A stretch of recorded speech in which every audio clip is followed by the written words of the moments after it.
Hey, what's up, everyone? Welcome back to the Best Day Ever podcast. In case you did not know, today is in fact the best day ever because it's the only day we've got. Yesterday is gone and we're not guaranteed tomorrow. So that makes today the best day ever because it's the only day we've got. Right now we're going live. I'm straight from Tirana, Albania. I'm sitting on the porch right now. You can see the mountains and the homes and even some homes back in the villages behind me. There's like some villages far off. So if you are not watching, you should go hop over on YouTube for a very scenic episode. But today, as you can see from the title, we are going to talk about letting go so that you can grow. And I also just wanted to say before we get into the episode that I don't always acknowledge the fact that you're hopping on and listening, but I just wanted to say thank you. I genuinely appreciate all your support and just you choosing to spend time with me on this journey as we continue to grow the Best Day Ever podcast. And I really feel like God has plans for the Best Day Ever podcast, and I just can't wait to see how it all unfolds and how he wants to use this platform. But so far it's been one of the best callings that he's put on my heart to reach out to strangers and just let people have an opportunity to be heard and be seen as we all are just growing into who we are meant to become. So let's start back with the title. Let it go so you can grow. And I want you to think to yourself, what does this mean to you? What does this mean to me? What does let it go so you can grow? Well, first I want to ask you, what is it? What are some things you need to let go from? What is it that you're holding on to and you're not allowing yourself to be free from? We all have them, whether it's been words that have been spoken over you or whether it's been the way that you've been treated. Maybe it was childhood trauma. Maybe it was physically you've not been treated the way that you deserve. Maybe it was at work, at school, in general, just going about your day in just society. And there are things that have happened to you. And I know there has because things happen to all of us. And you're not alone with that. And I'm here to say that after my life, and I mean, I'm only 22, but the life that I've lived, I definitely have had to overcome several things. And even just going through these episodes and creating a new conversation about freedom and really knowing our identity, it's even helped me to even reflect and evolve on or just reflect on my life and watch how God has allowed me to grow and evolve into who I am today, to be the person God created me to be. So there's also conversations happening in the background from people on the street, but don't be worried. Albanians just talk with like a very loud, like almost seems aggressive, but like they're actually not. This is just normal conversation. I just had to stop for a second because I thought someone was like fighting, but I just realized they're just talking. Okay. All right. So yeah, what does it mean to you? What do you need to let go of? And what are you trying to convince yourself that you have either gotten over it or you've moved on from it? Like, what are those things that you know are still there and they're still lingering in your mind and you're still trying to figure out the reasons why and how those things could have happened to you? And I want you to know that just understanding your thought processes and really understanding what you're holding on to may actually give you answers as to why you may even respond to life in a certain way. I'm reading off my notes that I've written for this episode. So it says, what are you going through right now that you're struggling with deeply to allow yourself to be free from? And why are you holding on to that pain and suffering that the past has caused you and not allowing yourself to live free in the person that God has called you to be? And something that I found is I feel like the truth is sometimes we just get used to this narrative over our life and we allow ourselves to live in this cycle of telling ourselves that like this is who we are. We start to claim this title of, oh, my ex-boyfriend, he cheated on me, so I'm not worthy of love. And we tell ourselves that that's just who we are. We're never going to find the right person. etc., etc. And we just start to claim that, and we start to accept that. But I'm here to tell you, like, we're going to change the narrative, and you're going to learn how to actually properly heal from that past experience in time to understand that you are worthy of love. And slowly you'll be able to open up your heart and receive all that God has in store for you. Or let's say your friends mistreated you, or maybe someone really special told you that that you're not special. Maybe someone that you really trusted has hurt you, and right now you just feel broken by it all, and maybe you've told yourself that you moved on, but really what's happening is you're carrying and building up this weight inside of you. So let's start recognizing our thoughts and getting to the root of the things that we're holding on to begin to let go. So along with thinking that we genuinely do not deserve a happy life because we get used to this narrative, I think that it's also important to recognize like other people are having the same thoughts, and other people, even the ones who look like they're having like the perfect life, everyone is still carrying on to things. So I just wanted to say that you can never compare your situation to what other people are maybe representing themselves as, because we are all going through something. So I can definitely say though is that before I found Christ, I genuinely was not happy, because I always had a story in the back of my mind that other people had it better and that everyone else had it figured out, and I could never genuinely, even with a smile on my face, say that I was 100% happy. Like, I was always a joyful person, and I was always smiling. I always naturally just like have a gift of joy. I think God really gave that to me, but I still had this pressure of feeling like the world was on my shoulders. And my thing, so reason for me why this is like just speaking to me so much is because my whole I guess situation I had to let go of was not necessarily one event, but I would say it was my childhood. And I felt like over the course of my whole life, like growing up as a middle child of divorced parents, being the oldest one at my dad's house, I had to carry a lot of pressure, and I kind of had to be like a mom to my younger siblings, and I kind of just took it on, and I did all the driving. I would help my siblings. I just like naturally wanted to be that person for them.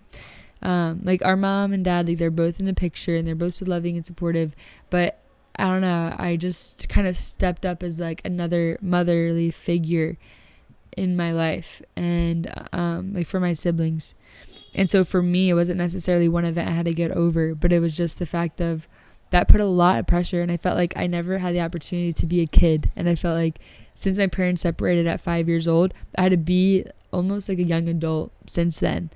And obviously people have so many different circumstances, but to me, I just never had the, like, I feel like I just like, I wasn't able to just be Olivia, because I was looking out also for this sibling and this sibling and this person and the circumstances of my parents and making sure that everyone's okay. Just basically putting everybody above myself.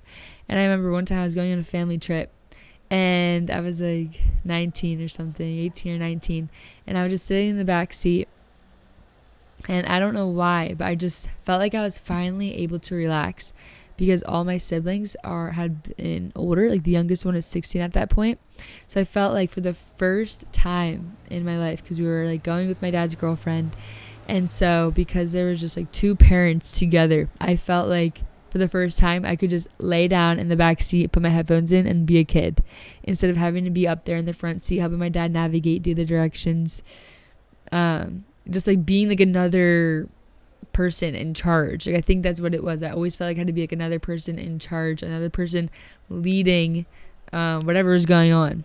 And yeah, that's part of my story, and I'm sure that I'm going to continue to unpack so many things, because I want to just continue to be an open book, and I want this to be an open conversation that I continue to have with myself, because this is so important. And I just read it the other day, but it was like, I want to be healed from the things that I had to go through as a child, so that when my kids grow up, they don't need to have healing from me. And I heard that, I was like, oof. I'm like, okay, I got a lot of growing to do.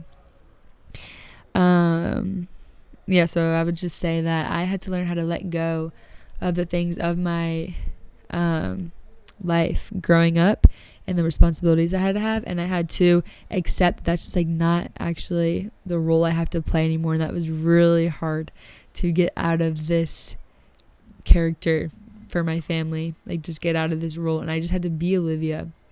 I just had to be me. Like I just had to be me.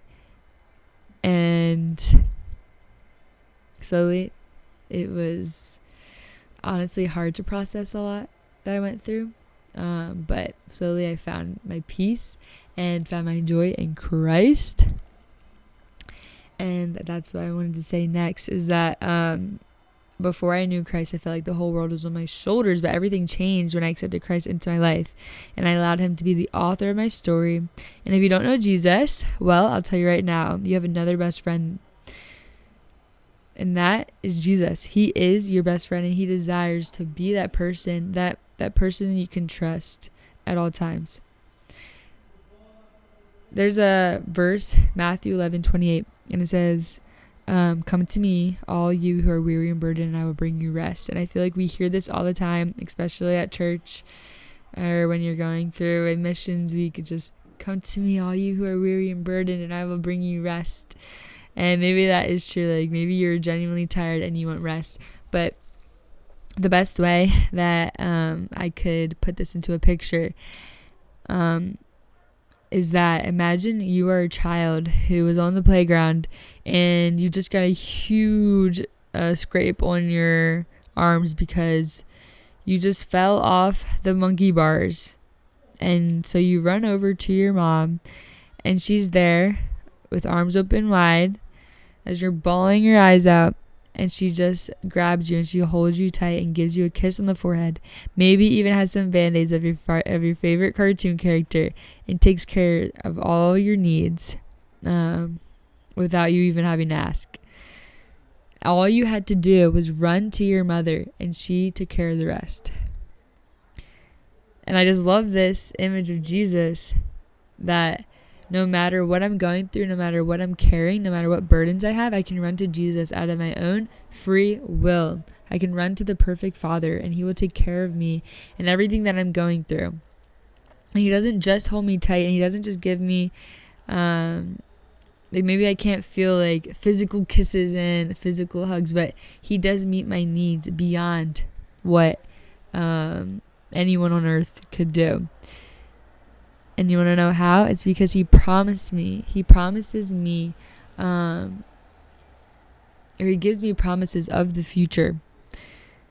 And he tells me that there's a purpose for the pain that I'm going through.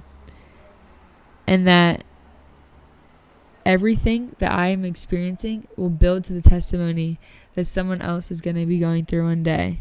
Literally so good. That everything that I go through, there's a purpose to that, and there's a purpose to the pain. And that at the right time, he will be glorified, and he will be exalted at the throne of my life. And maybe at the end of time, everything will be understood.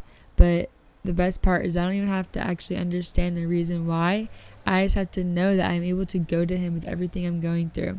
And just right now, I just want this to speak to you, because we all are carrying things, and I want you to not just let it go like you've been doing and telling yourself you're moving on, but whatever it is that is hurting you, there is a God that wants to free you from those things. There's this analogy that I heard before, where it talks about you've been hurt, something has happened, and you're carrying it from your past, and you say it's fine, it's just a paper clip, it's just a little paper clip that I'm holding on to, but you're holding your arms out like this, carrying this, picture you're holding your arms up to your side, you have your arm lifted, raised up, you're making a T with your body, and you're just carrying a little paper clip. And that paper clip, it's not heavy, but try doing that for 20 minutes, 30 minutes, an hour, 4 hours, 8 hours, a whole 24 hours. You could not do that. Like your arm is going to be so tired. But did the weight of that paperclip, did it gain any weight? No. But the weight that was added to you by carrying on to the paperclip is what brought on the weight that was making you so tired. And I've heard that before, and I'm like, that is so true. Because we might tell ourselves it's not a big deal what is hurting us, but you've been carrying it for years. You've been carrying like a hurt from when you were a child, and now it's affecting you when you're going into your teens or high school. Like, it's been years and you're still carrying this. Something that I would like to just say, something that I would like to begin with trying to start with how to heal, is instead of asking God, why me? Ask God, what do you want to use from this? Like, how do you want God to use this pain that you're going through to be healed from whatever it is that you're experiencing? Like, genuinely ask God, like, okay, this happened to me. So what do you want to do? Like, what do you want to do with this? Like, how do you want to be glorified in this? How do you want to be exalted in this story? One of my favorite things that I love to share is that imagine that you're a flower, and a flower just starts off as a little seed, and as it's making its way out through the dirt, like you're finding your way through all the weeds, you start to notice that eventually you get to a point where like you're almost like unable to grow anymore. But it's interesting because what's essential to growth is actually the rain and the sunshine, the good and the bad. And when I think about this, it's like you literally need these hard situations to build your character and to help you grow into whatever God is preparing you for the next season. Because when you think about plants, like they're always being prepared for what is to come in the future. You don't plant a seed and then after an hour you have like a bunch of fruit to harvest. Actually, that seed that you plant is meant for an upcoming season. So something is being formed into your life right now that you're not going to see the fruit of until later. And to begin to just truly grow, I would say just first identifying the things that you can and that you cannot control. So that's number one. It's just identify what you can and you can't control. Because whatever you cannot control, you have to truly make an agreement with yourself that you're going to let go of these things in your life. And you're going to let God be the one to write your story. Something that is also so important is that you need to remind yourself every day.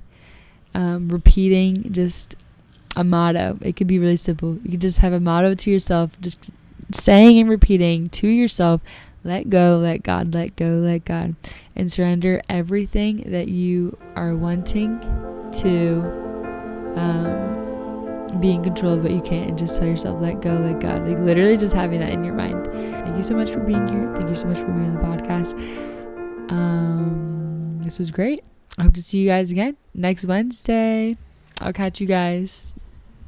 Bye. Love you.